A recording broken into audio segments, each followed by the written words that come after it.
महापौर रितू तावडेंचं वक्तव्य सुद्धा आता सगळ्यांच्या नजरेमध्ये येत आहे, त्यावर चर्चा रंगतायत। गुरुदेवजींच्या आशीर्वादानंतर चमत्कार झाला, घशाची समस्या संपली, बोंदूबाबांच्या चर्चा असतानाच महापौर रितू तावडेंच्या वक्तव्यानं एकच खळबळ उडाली आहे। महाराजांनी ओमचा उच्चार करायला सांगितला, त्यानं घसा ठीक होतो।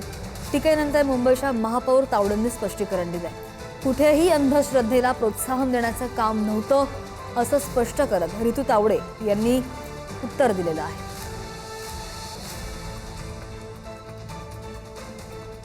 इच्छाकोटीचा जेव्हा ओमचा उच्चार करतो त्यावेळी आपल्या गळ्याला एक व्यायाम होतो, आराम पडतो। ते त्यांनी माझ्याकडनं करून घेतलं ओमचा उच्चार। आणि आम्ही गुजरातला आश्रममध्ये त्यांचा आशीर्वाद घ्यायला गेलो होतो, त्यावेळी त्यांनी आमच्याकडनं ओमचा उच्चार करून घेतला आणि मी तो सातत्याने माझ्या घरी रोज उठून करते। आणि त्याचा परिणाम असा झाला की माझा गळा चांगला झाला। आज तुम्ही माझा आवाज बघताय, तर मी ती भावना माझी व्यक्त केली। याच्यामध्ये कुठेही अंधश्रद्धेला प्रोत्साहन देण्याचं काम नव्हतं। आणि महापौरांच्या विधानावर बोलताना राऊतांची जीभ घसरल्याचं दिसलं। मुंबईच्या महापौर रितू तावडेंकडून राऊतांच्या विधानाचा निषेध नोंदवला जातोय। राऊतांनी बोलताना स्वतःची भाषा सांभाळावी असं नवनाथ बन म्हणाले की खराच्या औषधामुळे सुद्धा अनेकांना बरं वाटतं।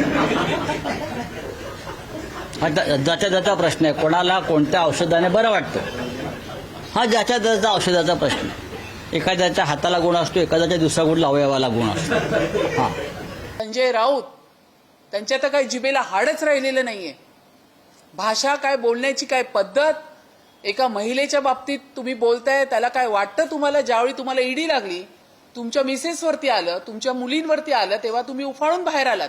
आणि तुम्ही एखाद्या महिलेच्या बाबतीत अशा पद्धतीचं स्टेटमेंट देता जे त्यांनी आता दिलं। मला बोलताना पण लाज वाटते, कारण मी एका चांगल्या घरातली बाई आहे, सुशिक्षित घरातली, चांगल्या खानदानी घरातली महिला आहे मी। त्यांना काय उरलं नसेल, पण आम्हाला आजही मर्यादा आहेत बोलण्याच्या।